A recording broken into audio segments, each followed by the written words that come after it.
Presenting the last warrior.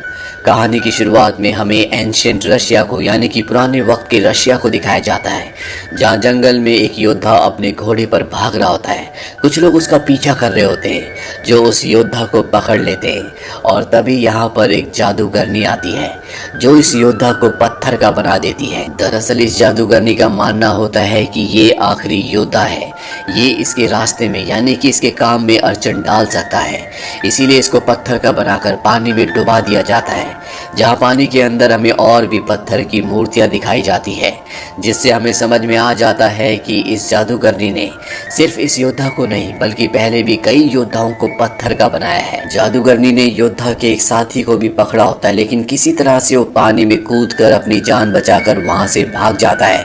वहीं हमें modern Russia को दिखाया जाता है, जहां पर इवान नाम का एक जादूगर जो कि बचपन से अकेला रहता है क्योंकि वो अनाथ है, उसे दिखाया जाता है। वो अपनी जादू की ट्रिक से लोगों का दिल बहलाता है। साथ ही इवान के पास साइकिक पावर भी होती है जिससे वो लोगों की मदद करता है। एक दिन एक लेडी उसे अपने घर पर बुलाती है और पूछती है कि उसका हस्बैंड उसे धोखा क्यों दे रहा है। इवान अपनी पावर से उसे बताता है कि तुम्हारे घर पर बुरी शक्तियों का असर है, इसीलिए तुम्हारा हस्बैंड तुम्हें धोखा दे रहा है। इवान की बातों से उस लेडी को कंफर्म हो जाता है कि उसका हस्बैंड उसे चीट कर रहा है। अभी तक उसे सिर्फ शक था। अब इवान एक हॉस्पिटल में जाता है जहां पर उसे बुलाया गया है। दरअसल यहां पर एक बच्चा कोमा में है, लेकिन इवान चाहकर भी उस बच्चे की मदद नहीं कर पाता। दरअसल बच्चों को देखकर उसे हमेशा अपना बचपन याद आ जाता है, जब वो अनाथ आश्रम में रहा करता था। एक रात को सभी बच्चों ने उसे अनाथ आश्रम में एक कमरे में बंद कर दिया था। इवान को वहां पर बहुत डर लग रहा था। तभी उसे एक पिन मिलती है जिससे वो दरवाजे का लॉक खोल देता है और इवान ने आज भी उस पिन को लॉकेट के अंदर अपने पास संभाल कर रखा होता है। इवान के पास अब एक आदमी आता है और यह आदमी उसी औरत का हस्बैंड है जिसे इवान ने साइकिक ट्रीटमेंट के थ्रू बताया था कि उसके घर पर काला जादू है और उसका हस्बैंड उसे धोखा दे रहा है। यह आदमी इवान को सबक सिखाना चाहता है, उसके साथ उसके आदमी भी होते हैं, पर इवान को समझ में आ जाता है कि ये कौन है, इसीलिए वहां से भागना शुरू करता है और भागते भागते वो एक वाटर स्लाइड के अंदर एंटर कर जाता है। और जब वो दूसरी तरफ निकलता है तो वो देखता है कि ये पूरा का पूरा एक जंगल है। दरअसल वो अब एंशिएंट रशिया में आ गया है। ये वही जंगल है जिसमें इस कहानी की शुरुआत में एक जादूगरनी ने एक योद्धा को पत्थर का बना दिया था और उसका साथी वहां से भाग गया था। अब उसका वही साथी इवान के सामने आता है, उसे बताता है कि तुम एक योद्धा के बेटे हो, तुम्हारे माँ बाप ने तुम्हें छुपा दिया था। इसके बाद वो आदमी इवान को एक रिंग देता और कहता है कि तुम्हें इस पूरी जगह को बचाना होगा, ये जगह खतरे में है। इवान को उसकी बातों पर यकीन नहीं होता, उसे लगता है कि ये कोई पागल है और तभी उस आदमी को एक तीर आकर लगता है जिससे उसकी मृत्यु हो जाती है। चंद ही पलों के बाद घोड़े पर यहाँ पर वो सैनिक भी आ जाते हैं जिन्होंने उस बूढ़े आदमी को मारा था। वो इवान के हाथ बांधकर उसे अपने राजा के पास ले जाते हैं, पर जब राजा उसके हाथ में अंगूठी देखता है तो वो बहुत खुश हो जाता है। वो उसके हाथ खोलता है और कहता है कि तुम मेरे भाई हो। इसके बाद राजा उसे क्वीन से मिलाता है जो कि वही जादूगरनी है जिसने उस योद्धा को पत्थर का बनाया था।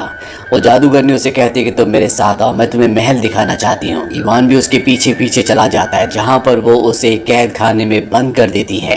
दरअसल ये सिर्फ एक धोखा था। अब इवान देखता है कि वहाँ पर एक आदमी है जिसके हर एक शरीर के हिस्से को बर्फ के अलग अलग टुकड़े के अंदर कैद किया गया है। वो आदमी इवान को कहता है कि मैं तुम्हें जानता हूँ, मैं ये भी जानता हूँ कि तुम कहाँ से आए हो, पर शायद तुम नहीं जानते कि तुम कौन हो। तुम एलोशा के बेटे हो।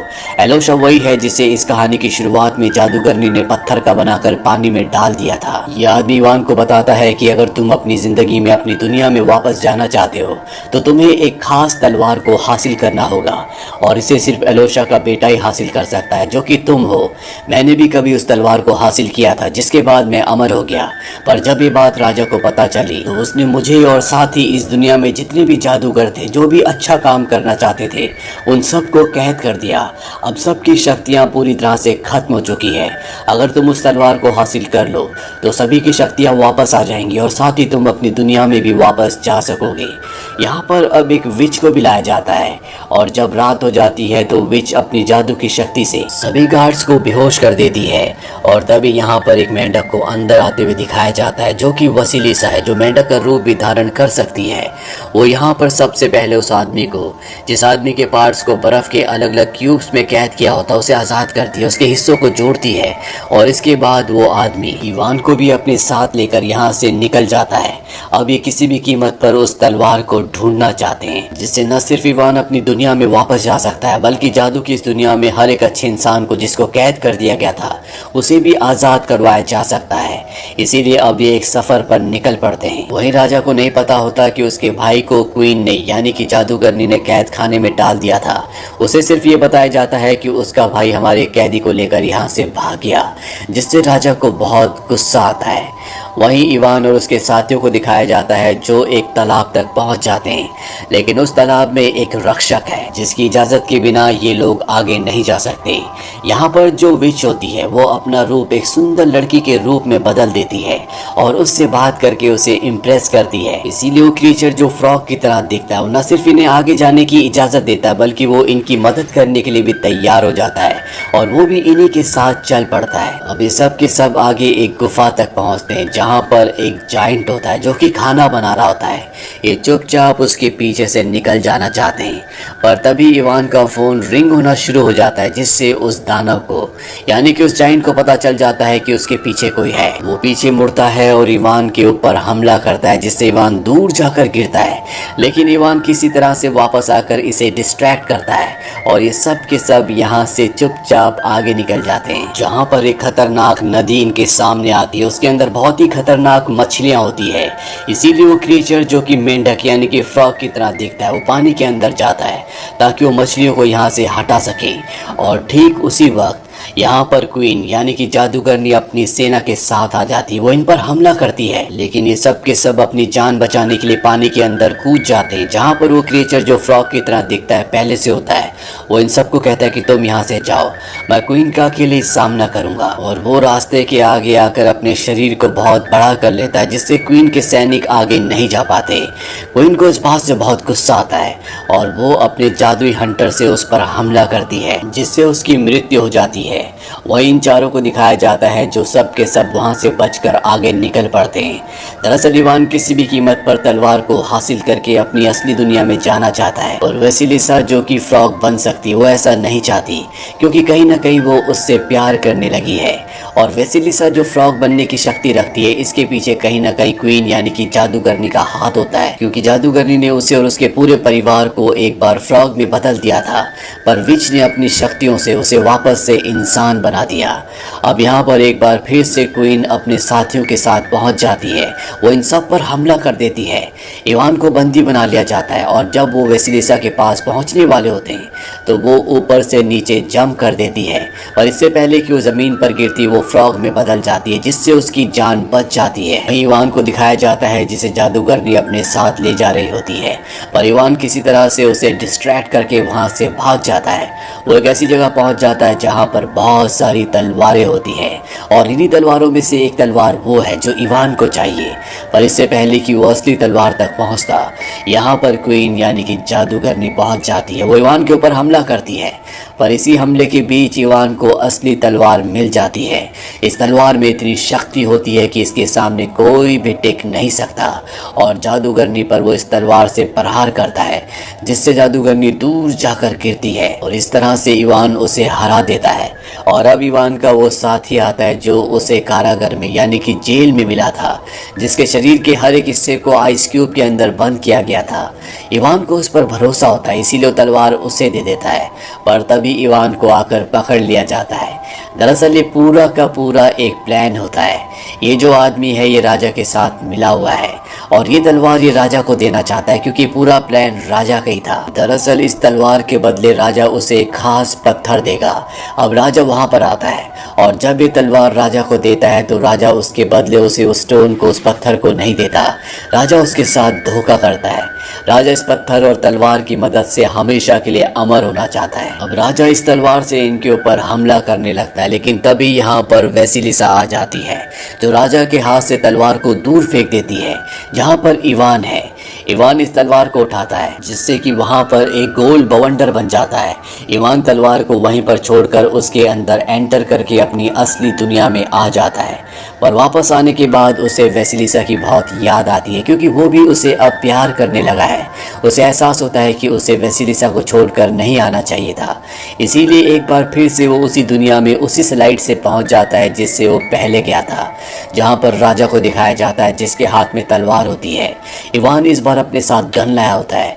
वो राजा पर कई गोलियां चलाता है लेकिन गोलियों का उस पर कोई भी असर नहीं होता क्योंकि उसके अंदर बहुत ज्यादा ताकतें हैं और अब वो इवान को मारने के लिए उसकी तरफ बढ़ रहा होता है। लेकिन तभी यहाँ पर एक बहुत ही भयानक ड्रैगन आ जाता है जो इवान की मदद करने के लिए राजा के ऊपर अपनी आग फेंकता है। इसी मौके का फायदा उठाकर इवान वेसिलिसा को आजाद करवा देता है।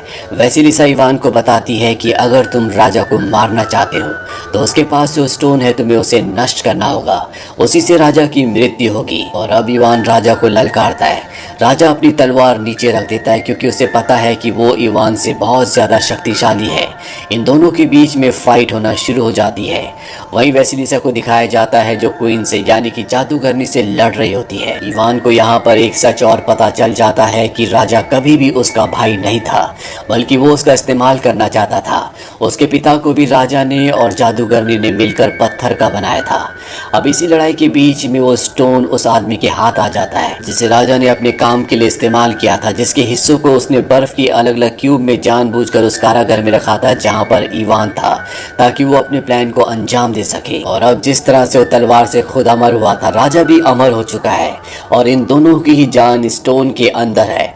अगर स्टोन को नष्ट किया गया तो राजा के साथ साथ वो भी मारा जाएगा, पर वो अपनी जान को सेक्रीफाइस करते हुए स्टोन को तोड़ देता है जिससे वो और राजा दोनों के दोनों खाक में मिल जाते हैं, यानी उन दोनों का खात्मा हो जाता है। और जैसे राजा की मौत होती है, क्वीन यानी कि जादूगरनी भी भाग जाती है। और अब जबकि राजा की मौत हो चुकी है तो इन्होंने जितने भी लोगों को यहाँ पर पत्थर का बनाया था वो सब के सब पहले की तरह नॉर्मल हो जाते हैं, जिसमें इवान के फादर भी होते हैं। इवान अपने फादर से मिलकर बहुत खुश होता है और इवान तय करता है कि अब वो असली दुनिया में नहीं जाएगा बल्कि वो यहीं पर रहेगा। वो वेसिलिसा के साथ शादी कर लेता है और इसके बाद इवान एक बार फिर से अर्थ पर जाता है और हॉस्पिटल में जो बच्चा कोमा में था वो उसे एक नीले रंग का द्रव्य पिलाता है जो कि जादुई द्रव्य होता है। उससे वो बच्चा होश में आ जाता है। इवान वापस अपनी दुनिया में यानी कि जादुई दुनिया में आ जाता है। मिड क्रेडिट सीन में हमें उसी क्वीन को यानी कि जादूगरनी को दिखाया जाता है जो कि अर्थ पर है और अर्थ पर जो इवान के घर में लेडी काम किया करती थी वो इस जादूगरनी की माँ होती है। दरअसल इन दोनों ने प्लान बनाया था कि ये जादुई दुनिया पर कब्जा करके उस दुनिया पर अपनी हुकूमत करेंगे, पर इनका वो प्लान फेल हो चुका है और अब ये कोई और प्लान बनाना चाहते हैं। इसी के साथ ये कहानी, ये फिल्म यहीं पर खत्म हो जाती है। ये फिल्म ईयर 2017 में रिलीज हुई थी। IMDb पर इसकी रेटिंग है 6.5।